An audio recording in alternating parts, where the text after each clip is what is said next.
সফরের জন্য দোয়া করো। আমরা কি করি? আমরা ফেসবুকে দেই নিরাপদ সফরের জন্য দোয়া চাই। দোয়া চাইতে গিয়া গাড়ির মধ্যে ফেসবুক চালাইতেছি, গান টান শুনতেছি, দোয়া চলতেছে, অ্যাকশনও চলতেছে। কই ওযু, কই নামাজ। হায় হায় হায়। জিবরাইল আমিন বললেন, বোরাকে উঠেন। পুরা ঘটনা বলবো না, মূল কিছু পয়েন্ট আমরা বলবো। নবী বলেন, বোরাকে উঠতে চাই। বোরা কেমন যেন বাহানা করে। সর্বশেষে উঠলাম। কেন বাহানা করে? এখানেও কারণ আছে। নবী বলেন, বাইতুল্লাহ থেকে বাইতুল মাকদিস পর্যন্ত 1 মাসের পথ আমি এক পলকে সেখানে চলে গেলাম। বোরাকের 1 কদম লাগলো, কিন্তু এর মাঝখানে অনেক সময় আমি প্রথম গিয়া মদিনায় নামলাম, সেখানেও নামাজ পড়লাম। মসজিদ থেকেই মেরাজের সূচনা। এজন্যই তো মুমিনরা আরশেও যাইতে পারবা না, তুর পাহাড়েও যেতে পারবা না, জিবরাইলও আসবে না। এ কারণে তোমার মেরাজ হবে মসজিদের মধ্যে নামাজের দ্বারা। মেরাজ চলতেছে কার সাথে সম্পর্ক? নামাজে মেরাজ কার সাথে সম্পর্ক? এ কারণে কথা বলা যাবে না, সালাম দিলে জবাব দেয়া যাবে না, নজর ডানবাম করা যাবে না। কারণ কি চলতেছে? মেরাজ। রবের সাথে কথা চলতেছে। আলহামদু আল্লাহ কাই লিমানিল হামদ। কার প্রশংসা করলা? বান্দা বলে লিল্লাহ, আল্লাহ বলেন মানিল্লাহ। কথা চলতেছে রবের সাথে মেরাজ। এখন খানা বন্ধ, কথা বন্ধ, নজর ডানবাম করা যাবে না। সালাম ফিরাইছো, মেরাজ শেষ, এবার জনমের মতো খাও, কথা বলো। রহমতের নবী মসজিদ থেকে শুরু করলেন, বাইতুল মাকদিসে চলে গেলেন। রাতের বেলা কেন? বলে বন্ধুর সাথে বন্ধুর মেরাজ আর আলাপ আলোচনা রাতে অন্ধকারে ভালো মজা হয়। কি যুবকরা, প্রেমিক প্রেমিকার আলাপ সারা রাত আকাম করো না মোবাইলে? চোখের জেনা, হাতের জেনা, জবানের জেনা, অন্তরের জেনা। দিনে তো ব্যস্ত, অফিস আদালত, রাতে একটু ফ্রি টাইম মোবাইলের হকটা না আদায় করে, তখন সারা রাত আকাম চলে। চেহারাটা কুকুরের মতো হয়ে যাইতো, শুধু মুহাম্মদের উম্মত হওয়ার কারণে আল্লাহ করেন না। আল্লাহ হেদায়েত দান করেন। জিবরাইল আমিন সহ চলে গেলেন। মদিনার থেকে আবার নবীকে নিয়ে যাওয়া হলো। যাওয়ার পথে দেখেন তুর পাহাড়, মুসা নবীর কবর দেখানো হলো। নবী বলেন, আমি তাকাইয়া দেখি মুসা নবী নামাজ আদায় করে কবরের ভেতরে, রওজার ভেতরে। কি আদায় করে? কবর আর কত বড়, এখানে আবার নামাজের আদায় করে। এটা সিস্টেম কি আর করে কেন? বহু কথা বলবো না, সময় নেই। আপনাদেরও ধৈর্য নাই, আমারও সেই মানসিক অবস্থা নেই। ভাইরা আমার, এক জায়গায় একেবারে ভেঙে ভেঙে ভেঙে ভেঙে পুরা বয়ান করছিলাম 3.5 ঘন্টা। আর পরশুদিন করছি আমার বাড়ি, তাও পুরো বলি না, তা তো প্রায় 2 ঘন্টার উপরে গেছে। মুসা নবী নামাজ পড়ে কবরের ভেতরে, এটা কেমনে?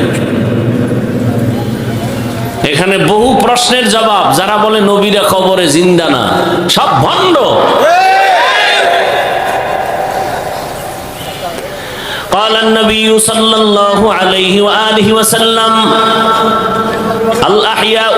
الأنبياء أحياء وفي رواية في قبورهم يصلون। সব নবী রাসূল তার রওজা মোবারকে জিন্দা, তারা নামাজ আদায় করেন আর আল্লাহর মারিফতের মজা নেন। আওলাদে রাসূলের কথা বলছিলাম না শুরুতে? তিনি রাসূলের রওজায় হাদিস পড়াইতেছেন ছাত্রদেরকে। সেই সময়ের ছাত্র কি মোবাইলের বেদব ছিল? আরে সব আল্লাহর ওলি। তো এই হাদিসটা যখন শুনাইতেছে সব নবীরা জিন্দা নামাজরত অবস্থায়, ছাত্ররা বললেন, হযরত এই তোর কপালে কি গজব লাগছে, তুই বাদাম বেচতে এনেছো? হ্যাঁ,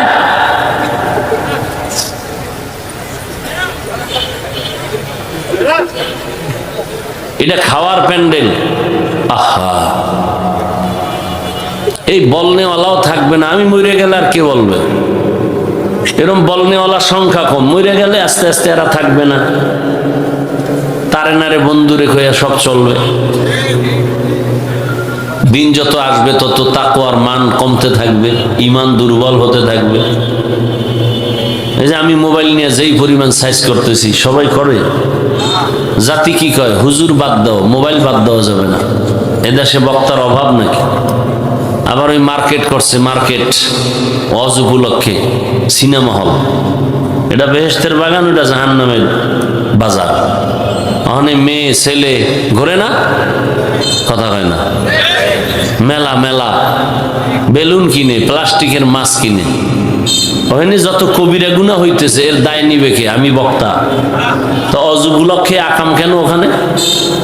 বেলুনের দোকান কেন? বড় কঠিন হালাত। কে বলবে এই কথা? বলার মানুষ নাই, শোনার মানুষ নাই, বিরোধিতা করার মানুষের অভাব নেই। কতটা রাত সাধু মোবাইল লইয়া কাটাইলা, আল্লাহর দিনের কথা শুনতে একটু সময় বেশি, ধৈর্য হয় না, পাগল হয়ে গেছে। বিড়ি টানার টাইম অনেক দেরি হয়ে গেছে, দৌড়ায় বিড়ি টানবে। কেউ কেন একটু পরেই টানবে, মোনাজাতটা হইবে পরে।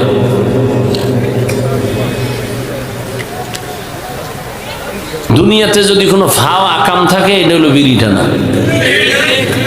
এর মতো ফাও আকাম দুনিয়াতে আর নাই, শুধু একটা আকাম। অন্য আকামগুলোর তো একটু লাভ আছে, মদ পান করলে এটাও একটা আকাম, কিন্তু লাভ আছে না কি ভাই?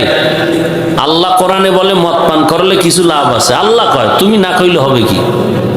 মদ পান করলে একটু এনার্জি বাড়ে, লঙ্গি টঙ্গি উল্টা পাল্টা করে বউরে মা কয়া ডাক দেয়।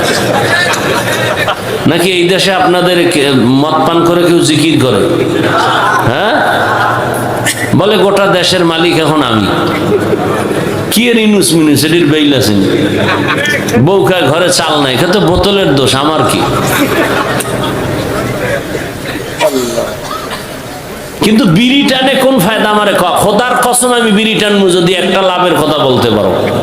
বিড়ি টানলে যৌবন বাড়ে, চেহারায় নূর বাড়ে, ঠোঁটগুলো লাল হয়, কি হয়?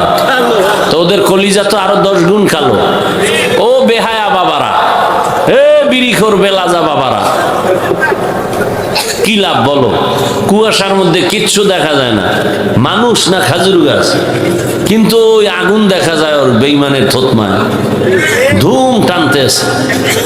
বুড়া চাচার টুপি মাথায় দিয়ে টানে, আবার এক চোরায় পকেট হাত দিয়ে দেখে আছে না পড়ে গেছে। দুনিয়ার সব থেকে ফাও আকাম এই বিড়ি টানা, কোনো লাভ নাই। আল্লাহ হেদায়েত দান করুন। কদ্দুর গেলাম, গেছে। মুসা নবী কবরে নামাজ আদায় করেন। এখান থেকে নবী বলেন বাইতুল মাকদিসে জিব্রাইল বোরাকটাকে একটা খুঁটির সাথে বাঁধলেন। এখানেও একটা পয়েন্ট আছে সবকের। কি বলে? বান্দা তোবার চেষ্টা যেখানে শেষ, আল্লাহর রহমত শুরু। অর্থাৎ বোরাক বাঁধলেন কেন? পালায়ে যাবে বলে না, উম্মতের শিক্ষা। আগে নিজের চেষ্টা করে এরপর আল্লাহর উপরে তাওয়াক্কুল করো। দরজা খুইলা রেখে তাওয়াক্কুল করলে হবে না। জিবরাইল আজান দিলেন। কে আজান দিছেন? আজান দিছেন। নবী যদি আজানটা দিতেন, এখানেও পয়েন্ট আছে, জিবরাইল দিলেন কেন? নবী যদি নিজের মুখেই প্রচার করে দেন, হাইয়া আলাস সালাহ, নামাজের দিকে আসো, বাই ফোর্স অর্ডার, এই অর্ডার না মানলে সে কাফের। রসুল বললে কাফের। এজন্য আল্লাহ রসুলকে না বলাইয়া জিব্রাইলকে বলাইয়া উম্মতকে আসান করছেন, কাফের হওয়া থেকে আল্লাহ রক্ষা করছেন। এরকম প্রত্যেকটা পয়েন্টে পয়েন্টে আলোচনা। ইমামতি করলেন রহমতের নবী, ওখান থেকে এবার বোরাকে উপরে রওনা। জাহিরি মেরাজ শুরু হয়ে গেল। প্রথম আসমানে চলে গেলেন, গিয়া দেখেন নবী বলেন দুইটা দরওয়াজা জামরাত ইয়াকুত পাথর দ্বারা বানানো, দোনোটা বাহির থেকে তালা লাগানো, দরজার তালা নূরের তৈরি তালা। জিবরাইল বলে দরজা খোল। ভেতর থেকে দারোয়ান বলে মান আনতা, বলে আনা জিবরাইল। আমান মাআক হুয়া মুহাম্মদ সাল্লাল্লাহু। নবীজিরে নিয়ে আইছি, দরজা খোলো। কয় অনুমতি আসেনি রবের পক্ষ থেকে? বলে হ্যাঁ। কথা চাবি তো আমার কাছে নাই। চাবি কই? বলে ইসমে আজম বিসমিল্লাহ রসুল বললেই দরজা খুলে যাবে। দুই দরজা, প্রত্যেক আসমানে দুই দরজা। একটা দরজা দিয়া আরশে আজিমে আমাদের আমল চলে যায়, আর এক দরজা দিয়া মুমিনের হালাল রিজিক চলে আসে। রহমতের নবী বলেন ঢুকলাম, প্রথম আসমানে ঘুরলাম, দেখলাম এভাবে কয় আসমান। নিগাহে মুমিন সে তু বদল জাতি হে তকদীর, निगाहे मुमिन से तू बदल जाती है तकदीर, ये बंदा की कुव्वत नहीं कुदरत का इशारा, ये बंदा की कुव्वत नहीं कुदरत का इशारा। ऐ मर्द खिरद तर्क मासी की जरूरत, मर्द खिरद तरक मासी की जरूरत, अब सोहबत सालेह की सवा कोई नहीं चारा, अब सोहबत सालेह की सवा कोई नहीं चारा।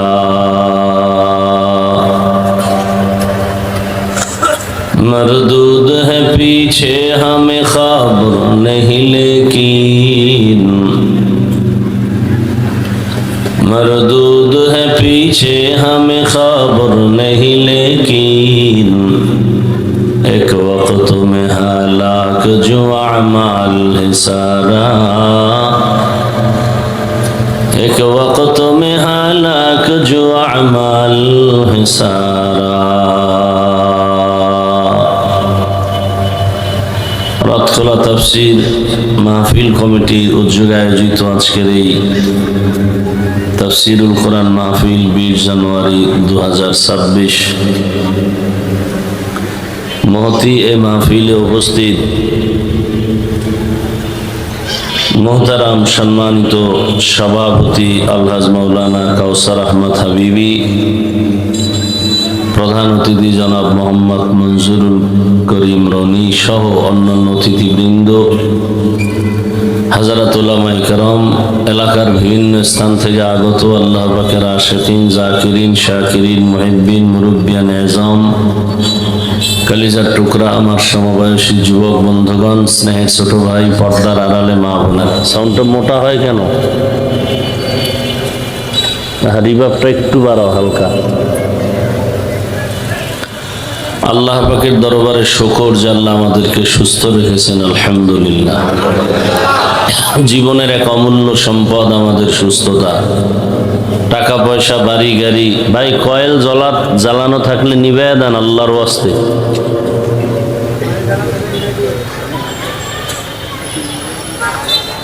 টাকা পয়সা, বাড়ি গাড়ি সব আছে, কিন্তু যদি অসুস্থ থাকি এই জীবনের কোনো দাম। টাকা পয়সা, বাড়ি গাড়ি তেমন নাই, কিন্তু আল্লাহ যদি আমাদেরকে সুস্থতার নেয়ামত দান করেন, এর থেকে সুখী জীবন আর হতে পারে? আল্লাহ আমাদের সুস্থতাকে দায়েমান কবুল করেন।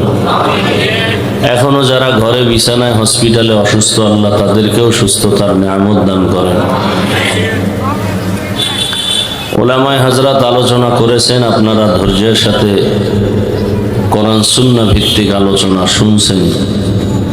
উলামায়ে কেরামদের কথাগুলো সহি তরিকায় আমল করার তৌফিক আমাদেরকে দান করেন। উলামায়ে কেরামের ইজ্জতকে আল্লাহ বেশি বেশি বাড়ায় দেন। যারা কমাতে চায় এদের আল্লাহ হেদায়েত দান করেন।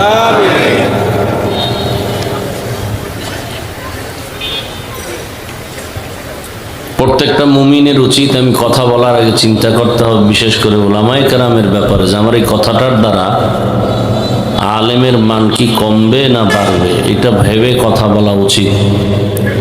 কারণ এই জমিনে আলেম নাই তো ইসলামও নাই। কোরআন হাদিস আলেমের কাছে, ইসলাম কোরআন হাদিসের কাছে। এগুলো আমরা ভাবি না বিদায় আউযুবিল্লাহ না পারনেওয়ালাও আলেমের বিরুদ্ধে মন্তব্য করে। লাভ কি? আপনি বলেন আমি খারাপ, যদি আমি খারাপ না হইতো আপনি খারাপ কি? আপনি বলেন অমুক ব্যক্তি কাফের, যদি সে কাফের না হয় আপনি কাফের, ফয়সালা কোথার থেকে আসবে? তো এমন কথা বলবেন কেন? আপনার কাছে কি ডকুমেন্টস আছে? আলেমদের সামনে কথা বলতে খুব সতর্ক, খুব সাবধান।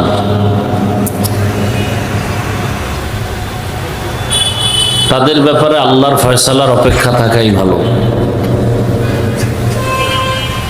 এতটুকু দোয়া করেন, আল্লাহ হককে হক হিসাবে প্রকাশ করে দেন, বাতিলকে বাতিল হিসাবে গোটা জাতির কাছে প্রকাশ করে দেন। সুন্দর দোয়া। কে বাতিল কে হক আল্লাহ চিনিয়ে দিলেই তো যথেষ্ট। আপনি নির্ণয় করার কি স্কেল আছে আপনার কাছে? অমুকে ভালো অমুকে খারাপ, কি স্কেল আছে আপনার কাছে? নামাজ নাই, রোজা নাই, তেলাওয়াত নাই, জিকির নাই, সারা রাত মোবাইলে গুনাহ করবেন, কি স্কেল আছে আপনার কাছে? আলেমকে মাপ দিবেন?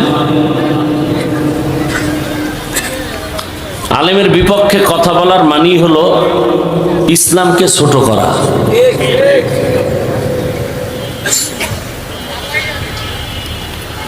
মা বাবার ভালো সন্তানরা আলেমদের বিরুদ্ধে মানুষকে বিভ্রান্ত করে না। যারা করে ওরা মা বাবার মহব্বতের দোয়ার সন্তান না, অভিশপ্ত সন্তান। আল্লাহ হেদায়েত দান করুন। এই চেয়ারে 5 জন আলেম বয়ান করে চলে যাবে, আপনারা বয়ানের মাধ্যমে কিছুটা হলেও বুঝতে পারবেন না কে কিরকম। এই মেধা আল্লাহ দেন নাই, এত টেনশন কেন?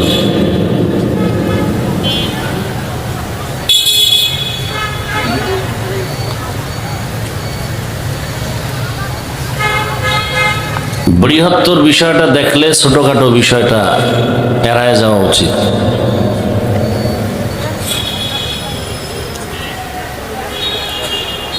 আমি বয়ান করতে আসছি, আমি কিতাব পড়াইতেছি। এখন যদি বলে উনি কিতাব পড়াইতে পারে, কানসা ফাঁসাই দিয়ে একটা দেওয়া উচিত না? সাধারণ মানুষকে বয়ান করতে আসছি, সাধারণ মানুষ যদি আমার বয়ান বুঝে, যদি বয়ান শুনে বসে টাকা পয়সা বাড়ি গাড়ির চিন্তা বাদ দিয়া হেদায়েতের দিকে আগায়, তাহলে এই ময়দানে আমি পারফেক্ট। মাদ্রাসায় ঢুকাইতে গেলে জিজ্ঞাসা কিতাব পড়াইতে পারবে না।